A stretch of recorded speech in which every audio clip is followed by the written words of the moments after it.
All right, are we ready for the next presentation?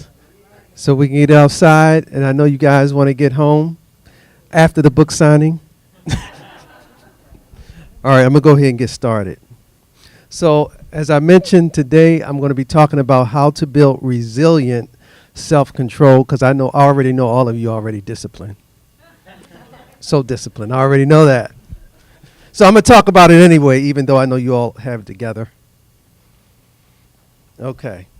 So I got a question for you. How many of you want to live a long and healthy life? Show of hands. Okay, that's all of you. That's great. That's a good start. Okay. My next question, how many of you sit for more than 5 hours a day? Okay, that's about 90% of you. Well, according to a report from Medical News Today, prolonged sitting is responsible for more than 430,000 deaths. And data was analyzed from 2002 to 2011 of 1.1 billion people in 54 countries. Think about that. So prolonged sitting can increase the risk of heart disease, diabetes, hypertension, premature death. So prolonged sitting was responsible partly for my Uncle Eugene, who didn't make it to 57. So my Uncle Eugene, we call him Jeannie. So about 2 years ago, I got a call from Jeannie, and I hadn't talked to him in years. So anyway, he called me on this particular day. It was a Friday, and he was like, Walter, I really need your help. I said, okay. I said, what's going on? He said, I know you train people, you help people get in shape, get healthier. I said, yeah, I do. He said, well, anyway, can you send me a meal plan? You know I get that all the time from folks.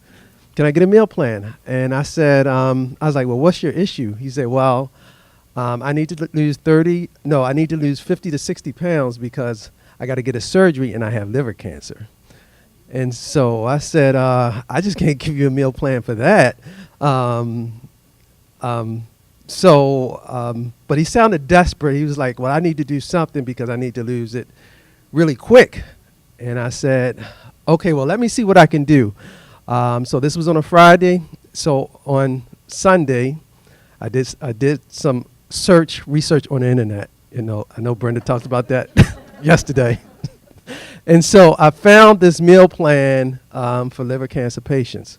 So I sent it to him. That was Sunday. Monday, I gave him a call, so he didn't pick up. Tuesday, my mom called me. So my mom, that was my mother's brother, Jeannie. She called me. She was crying. She was like, I was calling you just to tell you that Jeannie passed away. So that happened in just a few days. So,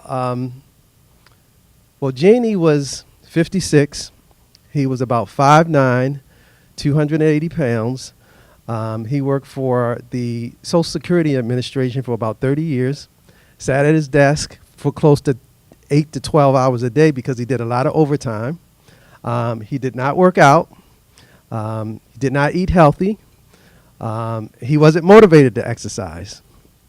So my next question for you, how many of you struggle with getting motivated to exercise and eat healthy? Let's be honest. Okay, so how many struggle, let me ask the first question, struggle with exercise first? Okay. How many of you struggle with eating healthy? Okay, half of you. All right. So I know I talked about this before. So you may be struggling because you don't know your why. So how many of you know your why for exercise and eating healthy? Okay, just some of you. Well, I'll tell you my why, and some of you heard my story before. Well, my why for getting healthy was the death of my grandparents. My grandmother was 53 when she passed away. My grandfather was 48. That's how old I am today. My grandmother Well, they both died from heart attacks. My grandmother had hypertension. She was a diabetic. She was obese. Grandfather the same. On my father's side, my grandmother, I saw her get her foot amputated. Shortly after, she was in a wheelchair. Then it was her leg that got amputated. Shortly after that, she was gone. So that motivated me to want to outlive them. So that's why I started practicing healthier eating habits and working out consistently. I'm not perfect, but I try to practice that 85 healthy eating rule. You got to start somewhere, right? If you can't do 85, start with 60 and then move up to the next one. Oops. Okay. Oh, I'm hitting the wrong button. So, yes. So you want to try to eat healthy 85% of the time. So I told you my why. All right, let's talk about these excuses. So I've been in this business for close to 20 years now, and I've heard a ton of excuses why people say they don't have time to exercise or eat healthy. But I'll tell you my first story. It's about a young lady named Charmaine who started my boot camp about 3 years ago. So Charmaine, before she came to me, she was in the military, and she called me. She said she wanted to lose some weight. But before we even got to the point of her calling me, let me tell you what happened to her. So a couple of years before that, Charmaine was on her way home, driving home from work. And what happened? A drunk driver hit her. Slammed in the back. Not only that she was hit by the car, she was paralyzed from the waist down from a drunk driver. Okay, so of course, one of her struggles was getting motivated to exercise and eat healthy. So she almost had a legitimate reason for getting not being motivated to exercise and eat healthy. Nonetheless, she used a little bit of willpower and a little bit of self-control and a lot of praying, and she was able to regain full use of her legs after about a year or so. And so she started exercising and tried to practice healthy eating habits again. But that was short-lived because guess what? Shortly after that, another drunk driver hit her.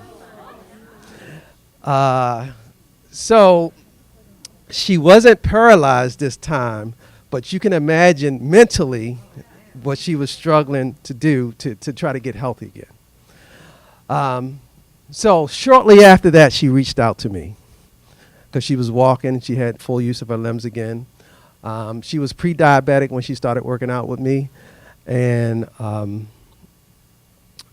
about 6 months in, her body fat went from like 30% down to mid-20s. She was able to half run, and she was able to do push-ups, squats, all that stuff. So she regained her motivation again. So one of the excuses I hear is people saying, I'm not motivated to exercise. I mean, if you're still living, you're able to walk, you got your limbs, you're not paralyzed, you got to find a way to get exercise. Find out your why. All right. Let's talk about a character that's in this room today.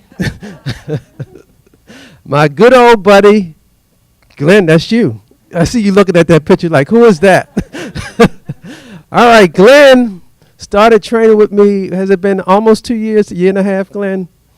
All right. So Glenn, when he started training with me, he was about 30 pounds overweight. And I mentioned yesterday that he has a pacemaker. He was on 5 different medications, and he lost both of his sons to drug overdose. Wife had cancer. Still, regardless of that, and one of the things he told me before we started, I'm too old. So that's another excuse I get from folks, that I'm too old. So he overcame all of that. Like I said, he's 30 pounds lighter. And as you saw, he held the plank for close to 6 minutes yesterday. He's held it actually as long as 7 minutes. It's usually him and Patty competing with the plank. And Christine, obviously, who won the plank challenge yesterday. So, There you go. So that's Glenn. So you're never too old to exercise, especially if you're able to walk, you're able to talk, and you got all your limbs, and you're not paralyzed. So you're never too old, regardless how many medications you're on. And so you're down to how many now, Glenn? Just 2. He's down to 2. Started with 5. Now he's just down to 2 medications. All right, let's talk about someone else. Elizabeth. Right there. Yes. So Elizabeth, she used to come to the boot camp at SHRM, Society of Human Resources Management, years ago. So she would come to boot camp a lot. And I ran into Elizabeth, it was about a year ago, right, at the annual conference in Chicago. And so we were talking, and she would always tell me, yeah, I run. And that's all I do is run. And I would say, Elizabeth, you need to do more than running. You need to add some resistance training. Or come to my class. Yeah, I'll come. So eventually when we ran into each other in Chicago at the annual conference, and we talked, and she said, okay, I'll try it. And I told her we need to do resistance training. So we started, when did you start with me? July. She started July last year. And since that time, you lost how much? She's lost 20 pounds. So she thought she was running when she was training by herself, because one of her excuses was, I could train myself. Well, she had been doing that for years, but never really achieved her goal. And so since that time, her body fat, I think, was like 30, something like 30%. Is definitely close to like 20 or below 20. So Elizabeth's excuse, I could train my own. So don't be ashamed and feel like you can do this all by yourself, particularly if you've been struggling for years. That it's okay to hire a trainer. It's okay to invest money in a trainer or a coach instead of shoes, a bag, expensive clothes. So it's okay to do that. So that's Elizabeth. Yeah.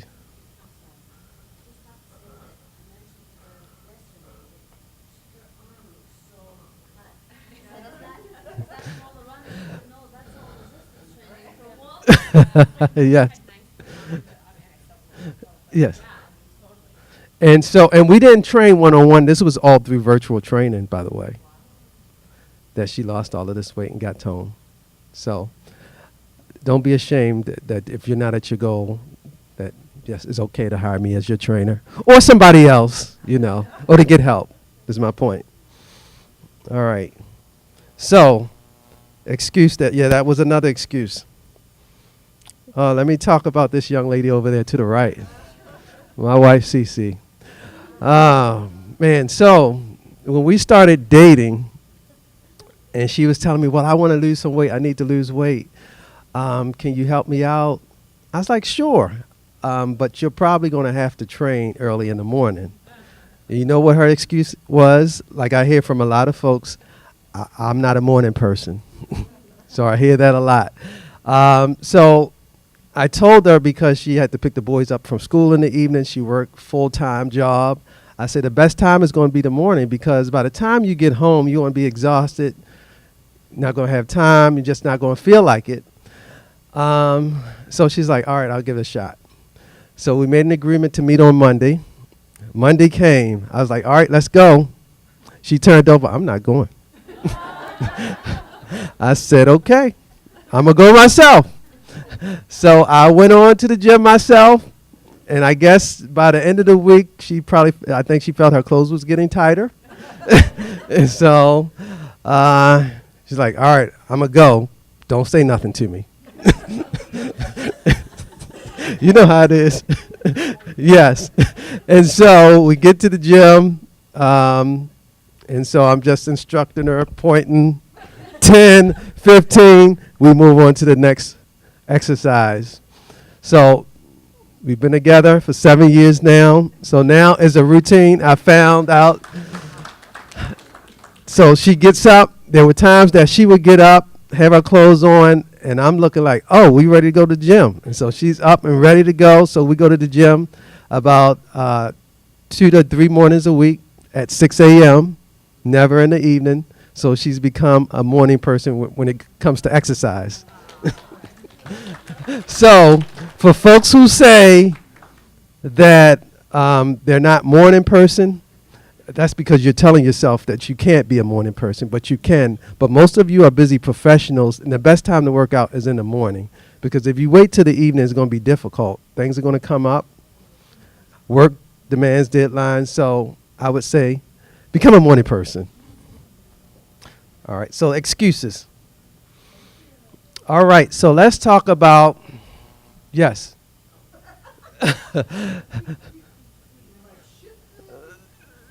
Okay. All right, so let's talk about how mental fat and negative thinking patterns accumulate. So what is mental fat?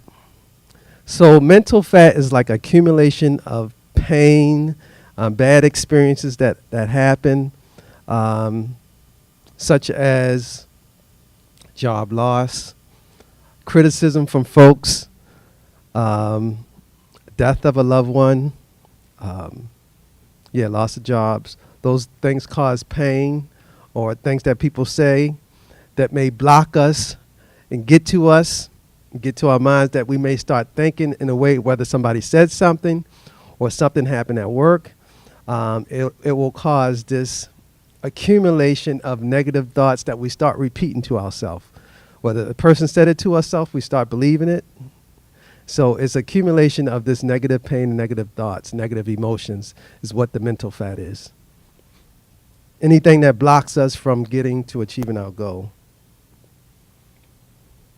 All right, so let's talk about breaking the self-sabotage cycle. So in order to break the self-sabotage cycle, to build that resilient self-control or willpower, we got to exercise the brain. In the part where self-control or willpower lies is the prefrontal cortex, which is the forehead of the brain. So just like we have to exercise our body, we have to do exercises to increase blood flow to that part of the brain. And I'll go with those. So to break that cycle, I'll just talk about it. So to increase the willpower control center, one of the things you got to do meditation. Meditation has been proven to help increase willpower and self-control. So that's a big thing that you have to do. And one of the enemies of willpower or having willpower is stress. How many of you get stressed? Everybody. Yes. So stress is the number one enemy that causes us to sabotage ourselves. So you could be exercising consistently 3-4 days a week. All of a sudden stress comes. We shut down. We go do some emotional eating, which again, we start this cycle of sabotage, messing up our goals. So stress is like the number one enemy to willpower. The number two enemy to willpower is sleep deprivation. So not getting enough sleep is like getting your brain is like being intoxicated. So it's so important that you get quality sleep, because if you don't get quality sleep, you're going to not have any willpower or self-control. So that's so important. All right, so let's talk about why you might have been failing to achieve your goal. Why you might have been failing to achieve your goal. A lot of us wondering why can't I reach my goal? Why am I struggling? Well, I will say probably 85% of you are trying to do this. You're trying to outwork a bad diet. Unless you're Michael Phelps, who can consume 12,000 calories in a day and work out 6 hours a day. I don't know if anybody has time to work out 6 hours a day. Anybody work out 6 hours a day? We're on class? Okay. All right. So unless you have time to work out 6 hours a day, that's the only way you can outwork a bad diet. But folks who try to outwork a bad diet, so this is just a sample diet. So quarter pounder with cheese, some French fries, and a large Coke. That equals 1,330 calories. You know how long that takes to burn off? 4 hours. 4 hours. So imagine you having that. You have a glass of wine later, slice of cheesecake, and you getting your 30 minutes of working out in every day, I don't understand why the scale is not going down. I've been working out. Or you've been doing your 30 minutes every day, and let's say you've been eating clean for the whole week. Then come Friday, Saturday, and Sunday, what happens? It's all you can eat in sight. And so while you might have been keeping your calories low on those days, the weekend comes, it's just like, I don't understand. Some people just get confused and forgot that the weekend exists and that they ate. You must be guilty because I wasn't just looking at you. So you cannot outwork a bad diet. So that's one of the reasons you might have been failing. Okay, number 2, a lot of us not tracking our progress. Like for folks who have the food app, you should be recording in the food app every day and staying below the recommended amount that I put in there. So if you're tracking your food, recording everything that you eat, it should keep you on track for your goal. And it's okay to weigh yourself every week. If you don't like weighing yourself, use measurement. Use a measuring tape to measure your waist. And if your stomach is expanding by the end of the week, that means you're eating too much. So track your progress, take measurements. Also look in the mirror. It's okay to look in the mirror. All right. I heard somebody say, All right. Another reason we might not be reaching a goal, sometimes we are just lying to ourselves. We're not being honest with how much we're eating. Like I talked about the weekends, so we do well during the week, but then the weekend comes, we eat whatever we want. So let's stop lying and let's be honest. And so during our power walk, we're going to try to do that today. Okay, and the other reason why because you're not following a meal plan or exercise program. Number 5 is that you're not working out with any intensity.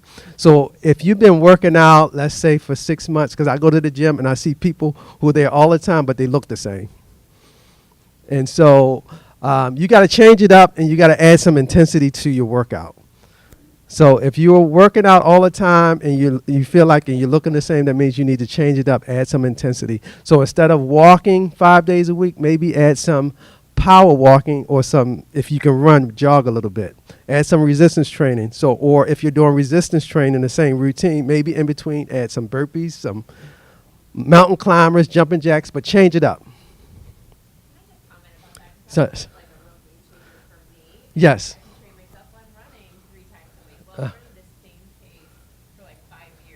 Uh-huh. And your body actually acclimates to it, and it gets easier for you. It has less of an effect over time, right? Absolutely. Elizabeth, who's got to actually run faster. Right. So good example. Yeah, so Elizabeth had been running the same pace for years, and she's like, I'm a runner. And then, but I'm a runner. And so what we added into her workout, I had her do interval sprints. And that was like a game changer. And then the pace that she was running, I made her run faster for her pace. All right, let me go to the next slide. All right, so this is something we're going to be doing in the virtual weight and fat loss coaching program. So in order to build resilient self-control, you got a habit stack. So I'll quickly just go through the things that you have to do. You got to meditate. Meditation increases blood flow to the brain, as I mentioned before. It kind of exercises your brain, just like exercise and nutrition helps your body. Meditation helps your brain. So you got to practice that on a daily basis. Another thing, affirmations. I find that a lot of us beat ourselves up all the time. We are either negative to ourselves and we're negative to others. We'll say, I'm too fat, or I can't do that. So instead of saying you can't do that, say I can do that. I might be a little slower. It might take me some time, but you got to start saying more positive stuff to yourself instead of negative stuff to yourself. So you want to practice affirmations. The other thing is visualization. So instead of visualizing yourself being too fat, try to visualize yourself being a little bit leaner than where you are. So you got to practice visualization. A lot of athletes and a lot of celebrities, this is what they do. This is what Oprah did. Will Smith. So practice visualization. Another thing is self-explanatory, exercise. That definitely increases the blood flow to the brain. It helps you become more alert. Healthy eating is definitely important. Another thing that exercises the brain, helps you become more alert. And getting quality sleep is so vital for the brain. If you're not getting quality sleep, then you're going to struggle with being alert and just being thinking more soundly.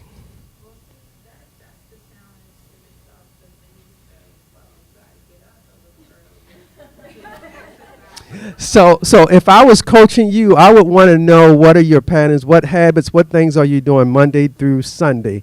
I want to know how much TV you're watching, how long it takes you to get from home to work, what are your extra curricular activities. Uh-huh.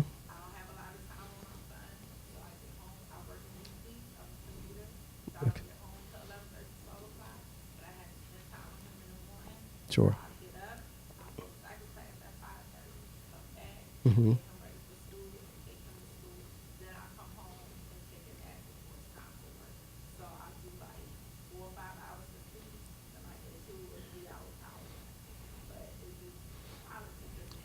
Right. So what are your weekends like? You work on the weekends too? Okay. So then if I was coaching you, I would look at your weekends to see what things absolutely so you would catch up on sleep on the weekends. So we would have to make a routine for you. So obviously with all the things you do during the week, it would be difficult for you to get 8-10 hours of sleep.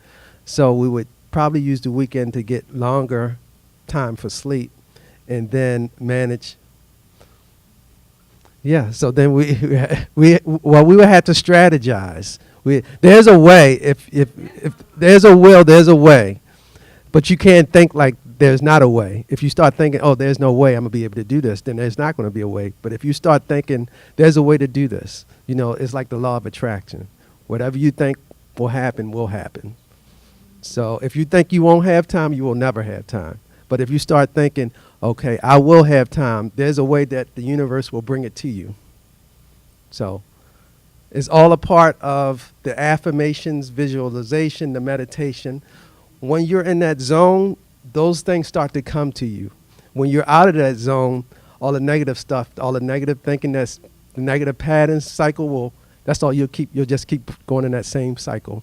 So if you keep doing the things you've been doing, you're going to keep getting the same result. So that's what I would say. All right, so let me get into the weight and fat loss formula. All right, so since I've been training, this is the formula that has worked for all of my clients. So the first thing I always tell people, if you're trying to lose weight, you got to record in a journal, and I need to see it. So don't just record in a journal from Monday through Friday and then shut off on Saturday and Sunday. Or I'll get this. Or the other one that I'll get is, I was recording. No, this is what I normally eat. They tell me what they normally eat, and that day is usually healthy. But I was like, I got to see all 7 days, not just the one day. But this is what I normally eat. Right, but you're not at your goal. So you want to record in your journal. So that's the first thing for the weight and fat loss formula. You got to follow a healthy meal plan, something that we do in the virtual program. And the meal plan is going to be fresh fruits, vegetables, lean protein. You want to follow that 85-15 healthy eating rule, so that's important. You want to perform cardio 5 days a week. If your goal is weight loss, cardio 5 days a week for close to an hour or 6 days. Resistance training 3 times a week. If your goal is reducing body fat, you want to do resistance training 4 times a week. Intense cardio for 3 to 4 times a week, like every other day. And regular cardio, I would say 3 times a week, 30 minutes. And some of you might say, I don't have that kind of time. So there's a way you condense it. Well, you work with what you have. But the point is you need to work out 5-6 days a week, whether it's 30 minutes, 20 minutes, 10 minutes. Got to start somewhere. But you can't have these big goals and high expectations, but only working out 15 minutes. So maybe you want to bring down your goals a little bit. So if you're trying to lose, 40, 50 pounds, you can't do 10 minutes a day, and that ain't going to cut it. So, performance, I talked about that. Drinking at least 64 ounces of water. If you're a person who gets bloated a lot, it's so important that you drink 64 ounces of water because it's going to help reduce the bloat. It's going to flush out your system. It's going to make your skin better. So you want to drink 64 ounces of water, not eat it. I missed two. Bowel movements is so important. I have a lot of people who will eat healthy but struggle with going to the bathroom. Some of us are full of I can't say it, but if you've been doing everything right, eating healthy, usually if you're drinking enough water and eating vegetable, it will help you go to the bathroom. It will help typically, not everyone. But bowel movements are so important if you're trying to lose weight. So you should be, I would say, at least once a day, but if you can't do that, at least 3 times a week at a minimum.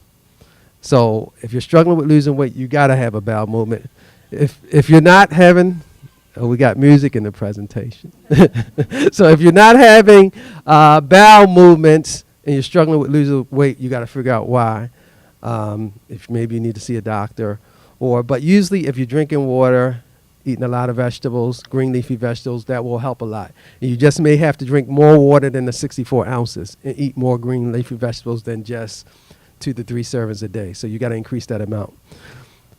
All right. And then, as I always say, the quality sleep. I know Rena talked about her busy schedule. So you just got to strategize. Maybe you got to catch up on the weekends, as I mentioned. So maybe if it's 5-6 hours during the week, so maybe you got to do 12 hours somehow on Saturday and Sunday.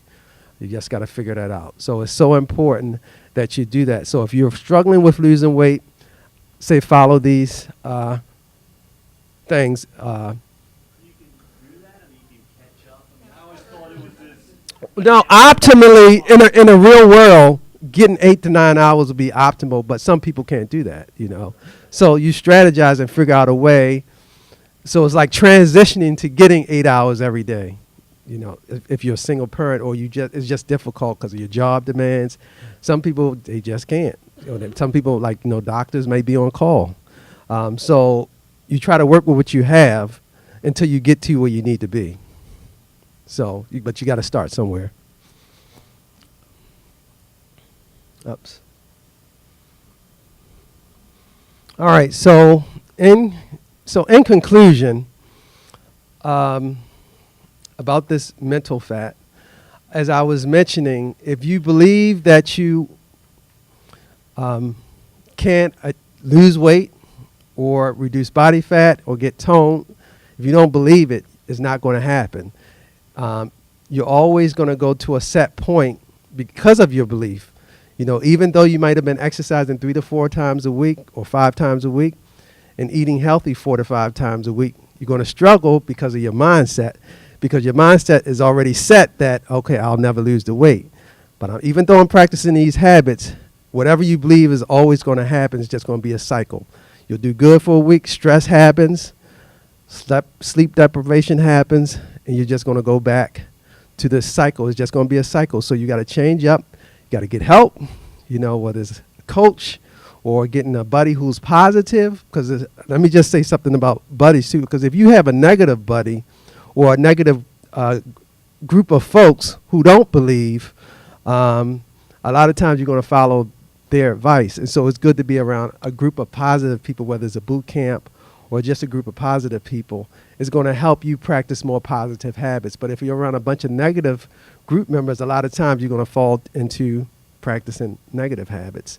So you want to be around, I would say, positive people so that you can take on some of that. Because if you're not constantly building a powerful and positive mindset, you're likely destroying it with excuses and mental fat and just falling into the trap of the pain and the negative thinking patterns and that whole cycle all over again. So you got to actually work on building a powerful mindset to improve your willpower and self-control. So, any questions? No questions? You guys are looking sleepy, ready to get this over with? Let me make a comment anyway. Yes. Charmaines Chen, Walter's brand new friend. Constipation, we don't want to talk about it in America. Constipation is a big problem all over the globe. And more you keep it, longer you keep it, more absorption of nutrients is going to take place. Not only the absorption from the food you ate, but the food is being converted by trillions of microbes in your gut. And fatty acids and other nutrients are where they are going. If you're not burning, they're going to accumulate. So that's beating constipation in Ayurveda. You go to Ayurvedic doctor or a scientist like me, I would say, look at your stool, how it look like. Is it soft and bulky? Then you are in good health. If it is just like rocks and a small quantity, you are in trouble. So make that judgment call of keep a record not only of weight and waist circumference, keep a track of your stool. What foods makes you constipated? What food makes you feel relaxed and easy to pass? It should not take more than 3 minutes to evacuate. My wife and I struggle differently. I'm usually done within 5-10 minutes of getting up, whether it's 6 o'clock, 7 o'clock. She would take 3 hours. And I'm so sorry for her. She's my life for 51 years. And I cannot help her. And she will not accept water. So that's it. All right. Thank you. Reinforcing the idea of gut health and brain health.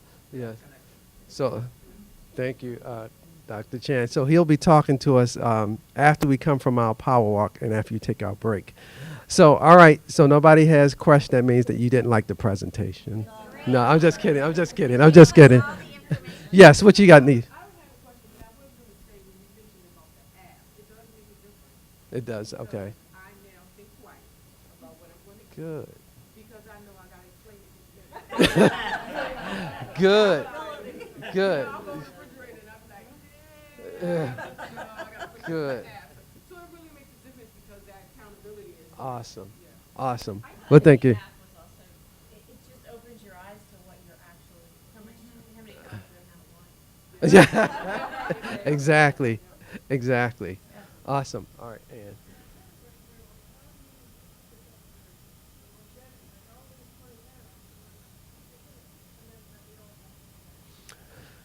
See, it's about going back to keeping the same habits. Is almost you got to have a ritual, a routine. So you got to change up your workouts. That's why it's good to have a coach, for one, to keep you motivated. Because a lot of times when we go off on our own, because I'll find that I've been training folks who stay with me, and then once they get to their goal and they go off on their own, they start falling into those old habits, old negative thinking patterns, old habits, patterns, and they start doing the old stuff they did. 2-3 days pass, and then next thing is a week pass. They go and travel, they get busy, something happened, somebody died, and then next thing you know is weeks later. So I would say if after 3 days, you should have an alert signal that you haven't worked out or ate healthy. That means you need to pull it back in. Usually I allow people 3 days to, whether it's grieving or whether it's work issue. If 3 days have passed and you have not worked out or ate healthy, then you need to figure out a way to do a little bit of something to get back on track. Now, if it's a death of a loved one, obviously it may take a little bit longer. So a week at the most. If you haven't worked out, you need to do something, whether if it's at least walking. But I say no more than 3 days on a normal situation. If it's past 3 days, that means you're getting out of the rhythm. So, Don't let 3 days pass. Yes. What's your thought on frequency of weighing yourself? I would say if you're a person who don't get upset if you weigh yourself every day when the scale goes up and you start, the scale goes up, you're like, well, it doesn't matter now since I gained some weight. I'm going to just go eat something bad. If you're not affected in that way, then weigh yourself every day. But normally I say just weigh yourself once a week. But long as you're not sabotage yourself, if you see the scale goes up, it's okay to weigh yourself. But if you sabotage yourself when you see the scale goes up, just do it once a week, I would say.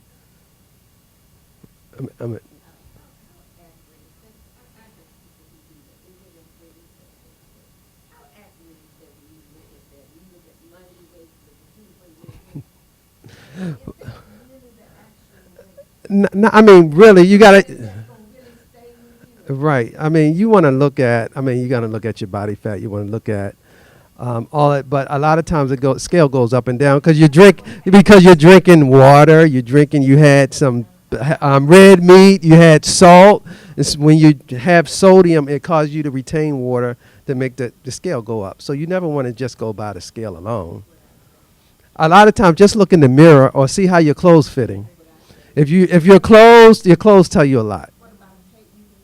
Tape measure, yeah, that's what I say. I tell people to measure their midsection weekly, because that'll tell you whether you're bloated or not, or when you're eating too much. I'm gonna and then I'll come back to you, Cheryl. Yes. When you say about working out, doing resistance training or going out 4 times a week, walking at a good pace is included in that, right? Yes, walking for certain people at a good pace is included, yes. But for somebody who's advanced, this is not going to be enough. But somebody like your mom is a great thing to do. But somebody like you, if you're doing it 5-6 days a week, actually, no, it's okay to do, as long as you're doing other stuff. Well, depending on what time you have, you got to work with it. So if you just got a half an hour, you need to make sure it's intense walking.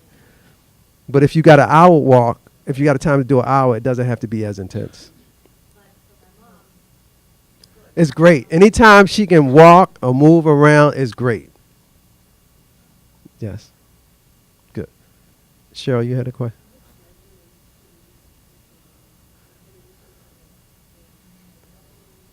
Yeah, so I recommend people, if they're doing full body measurements, measure their full body at, I say, once a month.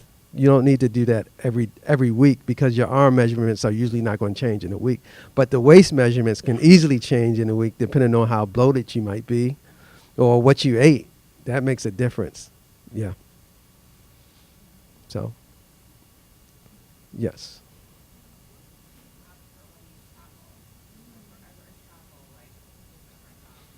Mm-hmm.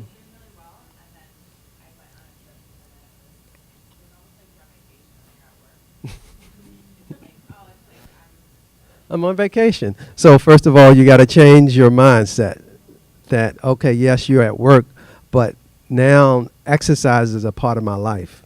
So I got to find a way to make sure I plan for it and make it happen. That's just like I don't know if you had children, but if you were going on travel, you would make sure your children are taken care of, right? You don't say, oh, it's a vacation. They'll be okay. No, you would make sure, I got to make sure my child eats and do whatever, get to school, you make plans for it. So the same thing with exercise. You got to make a plan for it. You got to strategize. Okay, what hotel am I staying? Do they have a gym? If they don't have a gym, okay, how am I going to get my exercise in? Am I going to bring resistance bands? Am I going to watch a video to work out? So you got to plan for it. You helped me a lot with that. Yes. Because I travel a lot too, and the big thing you taught me is I didn't have an excuse to not take food on the airplane. Like pack healthy. There you Right? go. Exactly. Because so now I try really hard to think about that in advance and put some apple and things in my bag or hard-boiled eggs. Sometimes they make you throw it away, but yeah, it's hard. It's really hard. Yes. Awesome. Auntie Annie's. You're on business, but you're also in a fun place. So you deserve those things. All right. So I'll take. So we're going to have to go. I'll take one more question. Anybody has a question before we head on out? All right. So does anybody need to go to